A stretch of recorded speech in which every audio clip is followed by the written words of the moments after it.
Shoulder dislocation the most common joint dislocation అండి shoulder. అలాగే వేరే జాయింట్స్ కూడా ఎల్బో కూడా డిస్లొకేట్ అవ్వచ్చు, నీ జాయింట్ డిస్లొకేట్ అవ్వచ్చు. కానీ మోస్ట్ కామన్ గా షోల్డర్ డిస్లొకేషన్ అనేది జరుగుతుంది. షోల్డర్ ఒక్కటే ఎందుకు అంత కామన్ గా డిస్లొకేట్ అవుతుంది అంటే షోల్డర్ కి రేంజ్ ఆఫ్ మూవ్మెంట్ అనేది ఎక్కువ అండి. సో వేరే జాయింట్స్ చూసుకుంటే ఎయిదర్ 2 planes లో ఇలా ఫోల్డ్ చేయటము, ఎక్స్టెండ్ చేయటము అదే ప్లేన్ లో జరుగుతూ ఉంటుంది. కానీ షోల్డర్ మూవ్మెంట్ కి వచ్చేటప్పటికి మనకి ఆల్మోస్ట్ 360 degrees ఆఫ్ రొటేషన్ చేస్తుంది. Plus range of motion shoulder కి ఎక్కువ ఉంటుంది. సో ఈ రేంజ్ ఆఫ్ మోషన్ ఎక్కువ ఉండటం వల్ల షోల్డర్ స్టెబిలిటీ అనేది తక్కువ ఉంటుంది. అండ్ షోల్డర్ జాయింట్ కూడా ఒక బాల్ అండ్ సాకెట్ జాయింట్ లాగా చెప్తామండి shoulder. So ball and socket అంటే మనకి ఒక చిన్న రౌండ్ గా గోల్ఫ్ బాల్ లాగా ఉండే బోన్ అనేది వెళ్ళి ఇంకొకటి ఒక చిన్న సాకెట్ లాగా డైలీ యూజ్ లో కప్స్ ఎలా అయితే ఉంటాయో ఆ కప్పులో బాల్ పెడితే ఎలా అయితే కూర్చుంటుందో సో అలా జాయింట్ వెళ్ళి కూర్చుంటుంది. కానీ షోల్డర్ జాయింట్ కి వచ్చేటప్పటికి కప్ అనే పార్ట్ ఏదైతే ఉంటుందో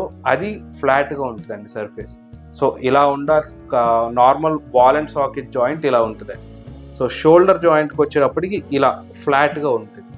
సో ఫ్లాట్గా ఉండటం వల్ల స్టెబిలిటీ అనేది తక్కువ ఉంటుంది. సో ఈ స్టెబిలిటీ కోసం అని షోల్డర్ మూమెంట్ కోసం ఆల్మోస్ట్ రొటేటార్ కఫ్ అని ఒక 4 మజిల్స్ ఉంటాయండి.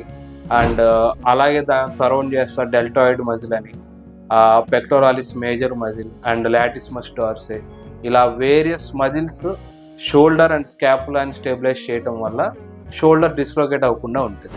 సో షోల్డర్ డిస్లొకేషన్ అనేది కామన్గా ఏ టైంలో జరుగుతుంది. సో ఏదన్నా మనం కింద పడుతున్నప్పుడు ఇలా స్ట్రెచ్డ్ హ్యాండ్ మీద ఫాల్ ప్రివెంట్ చేద్దామని ఆపినా కానీ, ఏదన్నా పెద్ద ట్రామాస్ జరిగినప్పుడు అండ్ మోస్ట్ కామన్ గా ఫిట్స్ అవి ఉన్నప్పుడు ఫిట్స్ పేషెంట్స్ లో ఇలా GTS ఫిట్స్ అని అంటాము. వాళ్ళు ఎక్కువగా వైలెంట్ గా మూవ్మెంట్స్ చేస్తారు, అంటే వాళ్ళ కంట్రోల్లో లేకుండా హెవీగా మూవ్మెంట్స్ జరుగుతూ ఉంటాయి. సో అలా జరిగినప్పుడు షోల్డర్ డిస్లొకేషన్ అనేది కామన్ గా చూస్తాం.